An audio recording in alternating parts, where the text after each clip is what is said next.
Hey guys, and welcome to another week of Creo. Today I'm out for a walk.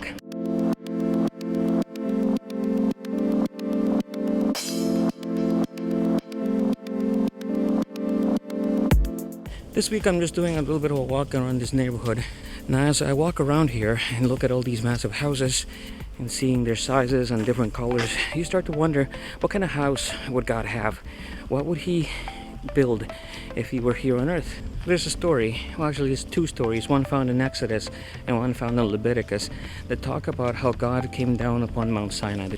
So he spoke to Moses one day and he told him that he needed to sanctify or purify the people in camp. They had to wash their clothes, they had to completely clean everything for 3 days. He promised that on the third day he would come down into the mountain and the people were going to meet. They were supposed to set up a perimeter around the mountain, make sure that nobody crossed it until they heard the sound of a horn being blown, and that gave him permission to approach the mountain and go up. The idea was that God wanted to meet with everybody at once. The entire nation of Israel was supposed to meet God face to face.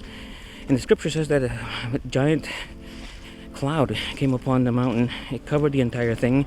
The mountain was shaking or vibrating, almost not an earthquake, but it was just like vibrating. There was loud thunders and lightning, and the presence of God was just there. Now the children of Israel gathered together with Moses, and Moses went into the cloud and he started talking with God, and the children of Israel heard God's voice. This is one of the things that God wanted. He wanted the people to know that he was speaking to Moses directly, that he was a real God. He was not a statue or a stone monument.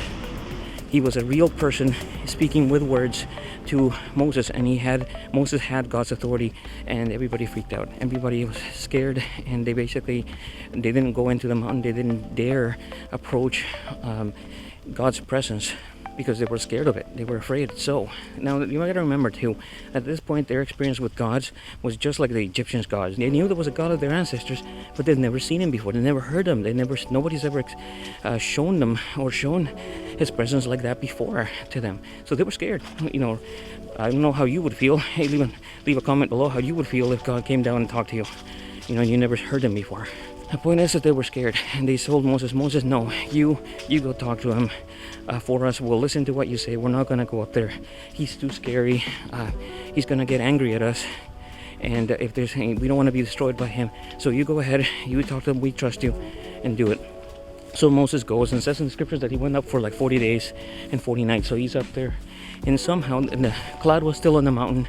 It was still vibrating. There was still smoke and lightning happening in the mountain, and Israelites forgot that God was there. I don't know how this happened. They just heard God. They saw the evidences that God was there. They knew that Moses was in the mountain, and they forgot about him. How does that happen? So they had Aaron, Moses' brother, to build them a god. Now this really ticked God off. Now in the Sunday school version of events, you know that they destroyed the golden calf and threw it away, and Moses had to go back upstairs and get brand new 10 commandments. But there's one piece that they don't really notice. But in Leviticus, it says that God got so mad that he actually wanted to destroy the entire kingdom of Israel. He wanted to destroy all of the children of Israel. He actually was going to make Moses, and he gave him the choice to become a nation. He told Moses, get out of the way. Move, Moses. These people are too troublesome. They are just like their ancestors. They never listen. They don't want me. So therefore, I'm going to destroy them all.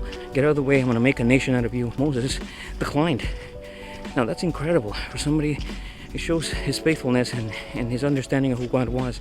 He basically begged God, and he interceded. It's something we call interceded. He stood in for the people, and he said, no, Lord, don't do this. Don't destroy your people, because your fame's going to be tarnished. People are going to think that you just brought these people out in the desert to destroy them. Don't do this. Please have mercy on them. And then God said, okay, Moses, because you said so, you're right. I'm not going to destroy them, but I'm going to send an angel instead with them, with you guys. You can go from here, go in peace, but I'm not going to go with you. I'm going to send an angel to lead you. And Moses again begged God. He said, God, no, we can't go without you. You have to go with us. He was begging God to lead, and God relented. God basically said, all right, Moses, because you asked this, I'm going to go with you. But this is what is going to happen. I'm going to need you guys to build me a house, a tabernacle, a tent, a place where I'm going to live. And then he spent the next 30 chapters in Exodus outlining exactly how he wanted his tabernacle built. And these scriptures, it says these words 7 times. It mirrors creation. He said these words. God spoke to Moses 7 times. Now, if you parallel that to Genesis 1, God spoke 7 times and he created things. So he's paralleling creation.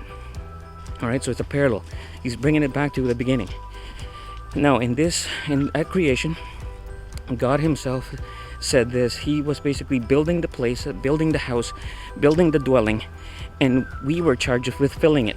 We were told to go multiply, basically have lots of kids, fill this place, fill this house with your descendants, fill this place, so we can live together. Now, in this instance, though, at the mountain, when God gave all these instructions about the tabernacle, it was God telling man, no, you build the house and I will fill it with me. I will fill it with my presence.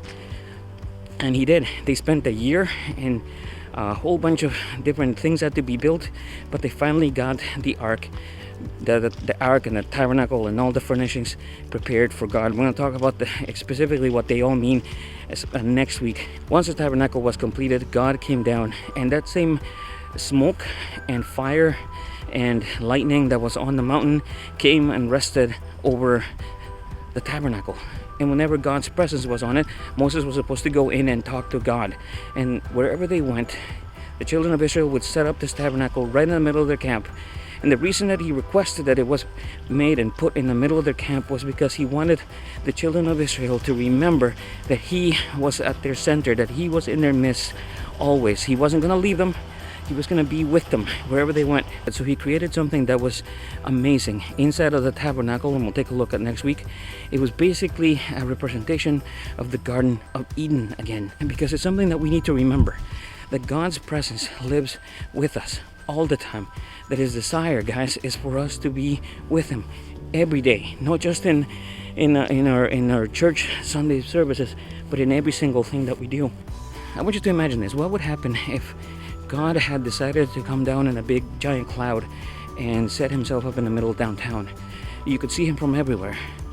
What would you feel like? What would you feel like knowing that you had access to God and all you had to do was go and talk to him if you wanted to? In our daily, we have that opportunity, that access to God's presence that the Israelites never had. Thanks for joining me on my walk today. I hope you guys have an awesome week at Cruise, and we shall see you next week. See ya.